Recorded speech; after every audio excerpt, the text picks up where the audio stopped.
Altura agora para analisarmos a atualidade política e económica com Bernardo Trindade, é empresário e comentador do ETV, e Luís Gonçalves da Silva, é professor universitário e comentador do ETV. Muito bom dia aos dois e obrigada pela vossa presença nesta edição dos 12. Comecemos então por olhar para a discussão hoje do Orçamento do Estado na especialidade na Assembleia da República, e o Partido Social Democrata, o PSD, avançou hoje com uma proposta para suavizar a austeridade, portanto, e que prevê então um corte nos subsídios para salários acima dos 600 euros. É uma boa ideia suavizar, ou pelo menos é uma boa proposta suavizar a austeridade? Austeridade, eu acho que é de facto a pedra de toque deste orçamento, que foi construído com base num memorando assinado com os nossos financiadores. E, portanto, o próximo ano será seguramente um ano particularmente difícil para todos os agentes económicos e para as famílias portuguesas.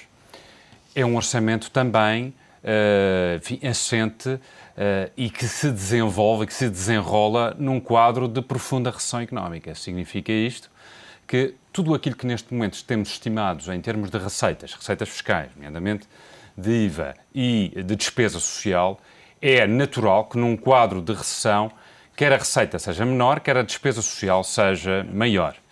E, portanto, acho que todas as medidas que visem diminuir este quadro de austeridade são objetivamente muito positivas, sobretudo por uma razão muito simples. Quando se retira rendimento disponível às famílias, retira-se também dignidade às pessoas. E, nesse particular, acho que estávamos a falar de cortes que afetavam funcionários públicos e pensionistas com salários a partir de 485 euros, famílias, que é um valor... pessoas, a sua dignidade, muito o seu baixo. contrato de despesa, são medidas particularmente difíceis. E, portanto, acho que tudo aquilo que se puder fazer para suavizar é objetivamente positivo.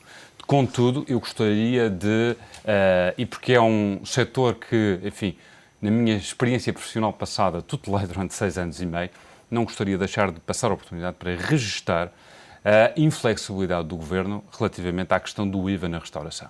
Estamos a falar de competitividade do país, estamos a falar de exportações do país e era importante que esta medida tivesse sido aceite na especialidade, precisamente para que 80 mil estabelecimentos, mais de 1 milhão de pessoas empregos, não pudessem ter, uma vez mais, digamos, um quadro de intervenção particularmente difícil no próximo ano, com as consequências que antevejo terem fortes implicações em termos da despesa pública, nomeadamente da despesa social. Luís, como é que olha para esta proposta do Partido Social Democrata, hoje apresentada por Luís Montenegro, que vai ser uma proposta conjunta com o CDS-PP, que vai ser votada, em princípio, será votada favoravelmente pelo Partido Socialista. Há margem ou não para andarmos com estes avanços e estes recuos? Antes de mais, bom dia. Eu tenho alguma dificuldade em falar em avanços e em recuos quando estamos a falar de dignidade. E, de facto, pegando na palavra do Bernardo, nós estamos a falar de dignidade, do mínimo de dignidade de subsistência das pessoas. 485 euros, que era aquilo que estávamos a falar, não assegura, eu diria, regras mínimas de qualidade e muitas vezes mesmo de alimentação suficiente. E nós estamos muitas vezes a esquecer deste ponto. Dados de 2008, 2009 falavam que tínhamos 20% da população no limiar da pobreza. E, portanto, enfim, não será muito difícil imaginar esta dimensão. Entrando na componente política, eu julgo que o Governo foi e tinha que ser sensível às palavras do Presidente da República e percebeu uma coisa simples. É preciso colocar o PS neste barco.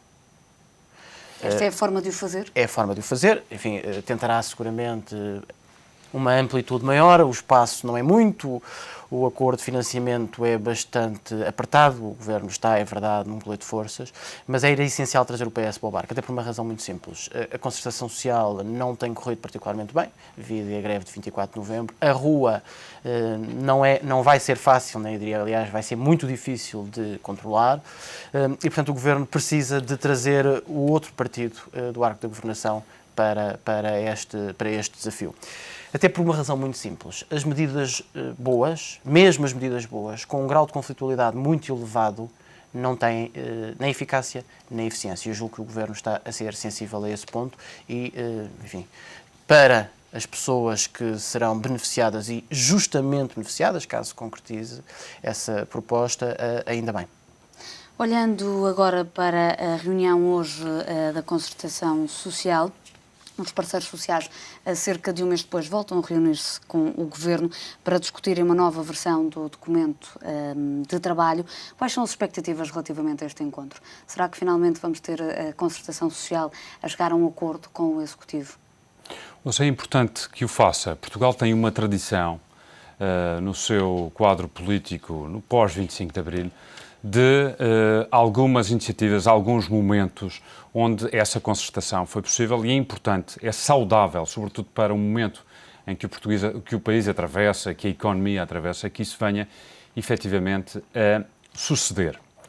Não sei se quer referir em concreto a questão da medida neste momento que está em discussão relativamente aos mais 30 minutos mais meia hora de trabalho diário. Mais meia hora de trabalho. Eu diria que ela individualmente terá provavelmente pouca aplicação. Estou a pensar, inclusive, num setor que conheço bem, o setor do turismo, onde informalmente esta questão já vai acontecendo. O que é importante é que se abra uma nova janela, designadamente esta questão do banco de horas. Ou seja, é uma proposta dos patrões? Rigorosamente. A possibilidade de se integrar todo este acréscimo de tempo, enfim, num universo um bocadinho mais alargado e, sobretudo, garanta de facto, um bom entendimento entre entidade patronal e trabalhador. Questão: quem arbitra este potencial conflito? Eu penso que é fundamental que haja, de facto, bom senso. Nem a entidade patronal propriamente dita como um abutre, nem o próprio empregado como um irresponsável, sobretudo no momento em que vivemos. E, nesse particular, acho que responsabilidade. E acho que, sobretudo, olhar para esta questão como algo que verdadeiramente pode acrescentar competitividade à nossa débil economia é positivo. Luís, qual deverá ser o desfecho relativamente a esta proposta de um aumento da carga de trabalho diária em meia hora? Será que os patrões vão levar a melhor, vão conseguir negociar o tal banco de horas que queriam? Bem, eu não colocaria a questão de levar a melhor ou levar a pior. O que está em causa na discussão da Concertação Social é um documento bastante amplo. É um pacto para a competitividade e crescimento da economia portuguesa.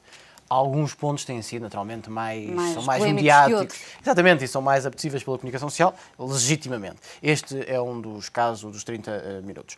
Eu quero chamar a atenção para um ponto, e julgo que é preciso dizê-lo. Enfim, eu colaborei tecnicamente na elaboração da questão, da matéria, do articulado, mas não me sinto impedido de comentar, por uma razão muito simples. Eu acho que tem sido, muitas vezes, salientado, ou melhor, dito algo que não corresponde necessariamente à verdade. Os 30 minutos não vão resolver os problemas da economia do país. São um contributo. E são um contributo apenas e somente nas matérias ou nas áreas em que os setores têm procura. Porque, como alguém dizia, com total razão, nas empresas que não há atividade, nem 30, nem 40, exatamente, nem uma hora. Não, o problema não é esse. Ou nas empresas que não conseguem ter mais atividade por falta de liquidez, não são os 30 minutos. Portanto, nós estamos a falar em nichos económicos ou áreas económicas bastante limitadas. E, portanto, para que não fique a ideia, temos aqui um género de chapéu de chuva que resolverá todos os problemas. É errado, é falso. Aliás, basta pensar um pouco sobre a situação para ver que, infelizmente, antes fosse um género de chapéu de chuva que tudo resolve, não é essa a realidade. Segundo ponto, a CGTP, aqui é importante separar. Aliás, a greve geral teve duas entidades juntas, mas com discursos diferentes, se nós tivermos atenção. Porque a CGTP tem, enfim, a sua história assim o diz, nos 30 e tal anos de democracia assinou 2 acordos de concertação social, portanto tem um tipo de sindicalismo, eu não diria revolucionário, mas pelo menos contra as medidas ou por natureza contra o poder. Enfim, repito, os dois números, ou os 2 acordos de concertação social do demonstram, o UGT não. Aliás, a UGT teve uma afirmação muito interessante. Esta greve é para exigir negociação. E, portanto, não se coloca ao lado da CGTP no caminho da concertação. Terceiro ponto, é muito importante que haja pelo menos um acordo de princípio na concertação. A conflitualidade é grande, tende a aumentar. O ano que vem, o próximo ano, vai ser um ano, do ponto de vista económico, pior do que este ano. Portanto, existe esse acordo? Existe esse acordo e existe, acima de tudo, que o Governo tenha elasticidade, flexibilidade suficiente, mas também, enfim, não podemos, para alguém negociar é preciso mais do que uma parte, mas também que os patrões ou os empregadores não façam exigências desproporcionais e, acima de tudo, que a UGT, que é aquele com quem o Governo poderá contar, tenha também algum equilíbrio. E, portanto, em suma, que sejam impermeáveis a pressões políticas ou partidárias. Quais são as expectativas relativamente ao encontro de hoje? Enfim, eu julgo que hoje... Não é só a meia hora de trabalho que está em cima da mesa, fala-se também das 9 propostas para o reforço da competitividade e do crescimento, também já lá vamos, e a alteração ao calendário de feriados, entre muitas outras medidas. Quais são as expectativas para este encontro? Eu diria que, na minha opinião, poderão ser dados alguns passos positivos. Os feriados, julgo que não dividirá tanto empregadores e sindicatos. A questão dos 30 minutos divide.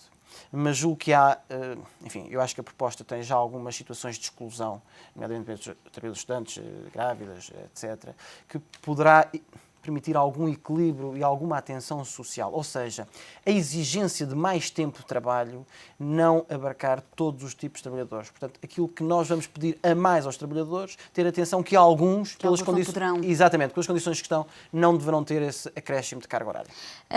Neste documento, como eu dizia há pouco, fala-se ainda de propostas para o reforço da competitividade e do crescimento. O Governo tem apresentado alguma resistência na tomada de medidas para relançar a economia. Será que vai estar sensível? Eu diria que o Governo, mais do que uma resistência, tem tido alguma dificuldade devido ao colete de forças. Por ter sido extremamente criticado, exatamente por não adotar medidas para relançar a economia portuguesa. Será que vai fazê-lo agora? Vai ceder?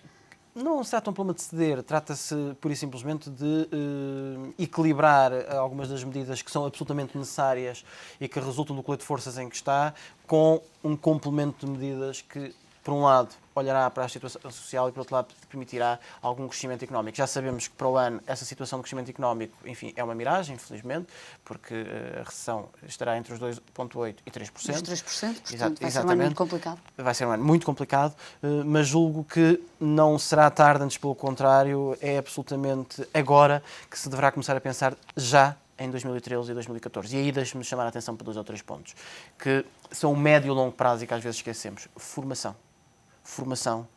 Aliás, essa é uma das tónicas deste documento. O cheque de formação. Enfim, eu falava de algo mais profundo. Nós precisamos de formação e não é só do lado dos trabalhadores. Os trabalhadores hoje já têm mais formação e mais qualificações que os empregadores. Nós precisamos de qualificação dos dois lados. Isto são medidas que demoram 5, 10, 15 anos a ter resultados. Não tem um impacto a curto prazo. Não tem, mas o problema é que se não começarmos agora, daqui a 15 ou 20 anos... É o momento para avançar com formação. O momento já foi. Tendo sido e não podendo voltar para trás, tem que ser agora mesmo. Bernardo, olhamos agora para a crise do euro e para esta Europa que ameaça desmoronar-se nas próximas semanas, pelo menos é isso que diz a The Economist. Olhamos primeiro para o alerta feito hoje pela Moody's, que ameaça cortar o rating dos países da União Monetária. Mas para onde é que nós caminhamos, Bernardo? Ana Isabel, triste fado o nosso. Aliás, aproveito esta oportunidade para saudar algo de muito positivo para a nossa identidade portuguesa e que tanta falta fazia e, sobretudo, neste momento, acho que devolver, com certeza, devolver o fado português à humanidade é, sobretudo, importante, obviamente, para a humanidade porque reforça, mas a nossa identidade portuguesa também sai valorizada e eu gostaria, obviamente, de destacar. Mas para lhe, no fundo, dizer o seguinte... Já fizemos variedíssimas vezes este diagnóstico, a circunstância e a exigência de um governo económico, da soberania orçamental estar hoje muito mais ligada no quadro da zona euro, a ausência de lideranças, são algo que todos nós fomos diagnosticando ao longo destas semanas. E o que é que tem falhado? Mas gostaria, por isso, de recordar muitas vezes um grande pensador que uma vez disse que as palavras para mudar o mundo já tinham sido todas inventadas, era preciso mudá-lo. E é importante, no fundo, que as situações hoje que estão mais, digamos, mais identificadas com países que foram e que tiveram uma importante responsabilidade na criação de todo este território e uma vez que eles estão a ser, neste momento, ameaçados, para que possamos, no fundo, ter, de facto, uma linha de ação, uma linha de rumo, com medidas claras e que abandonemos muitas vezes esta lógica especulativa no quadro destes debates que mantemos, mas sobretudo especulativa no quadro daquelas que são as decisões dos financiadores à escala global. Mas de que é que estão à espera os líderes europeus? Não é demasiado assustador este cenário traçado pela The Economist de que o euro poderá colapsar dentro de semana? Ouça, eu acho que Ana Isabel suscita bem a questão todos nós suscitamos bem esta questão e queremos, sobretudo, que das entidades liderantes deste processo hajam, de facto, um conjunto de ações e ações claras, e penso que os sucessivos conselhos, e em que neste momento vão sendo acrescentados situações de instabilidade financeira em países como a Espanha, em países como a Itália, que sejam claramente o momento para que estas iniciativas, que estão todas identificadas, possam de facto ser lançadas. Muito rapidamente, Luís, em 20 segundos, estamos no limite do nosso tempo, fala-se que, de facto, a Europa precisa de uma liderança, que mais do que falar atue, mas, pelo visto, até agora, os dois líderes da Europa, ou seja, a França e a Alemanha, até agora estão de costas voltadas. Estão, mas Portanto, começa aqui a existir alguma divergência. Perceber uma coisa, finalmente, é que o perigo está a chegar à porta de sua casa. Enquanto foi Portugal, a Grécia, a Irlanda, a coisa controlava-se. Agora estamos a falar da terceira maior economia da Europa, 17% da economia da zona euro. Portanto, estamos a falar de algo que poderá precisar de 600... Exatamente, poderá precisar de 600 mil milhões. Só para termos uma ideia, o fundo de reserva do FMI é de 400 mil. Portanto, estamos a falar... efetivo do fundo. Exatamente. Estamos a falar de algo que passa a acontecer na vida. Até lá era algo mais pequeno. Será que este é o sinal de que precisam... É. Para adotar, de facto, medidas efetivas. É o sinal, e eu destacaria 2 pontos. O que tem faltado à Europa é a liderança política e, acima de tudo, algo que eu chamaria de solidariedade. A solidariedade é mais contabilística e, permita-me até a expressão, interesseira do que propriamente verdadeira. Itália pode fazê-los pensar. E segundo ponto, eu julgo que começa a ser a altura da Europa discutir, mas Portugal também, qual é o tipo de união política que nós queremos. Vamos caminhar para o federalismo, o Governo não tem sido propriamente claro nessa matéria, tem muitas vezes seguido a posição da Alemanha, mas para que daqui a 3 ou 4 anos, não digamos, ninguém discutiu, somos hoje uma União Federal, era bom começar a lançar o debate e quais os caminhos para que os portugueses revejam. Porque o grande problema da Europa até agora, além do problema económico, naturalmente, é o problema de divórcio entre quem decide e quem, enfim, sente as decisões. Luís Bernardo, muito obrigada aos dois pela vossa presença e até à próxima semana. Muito obrigado.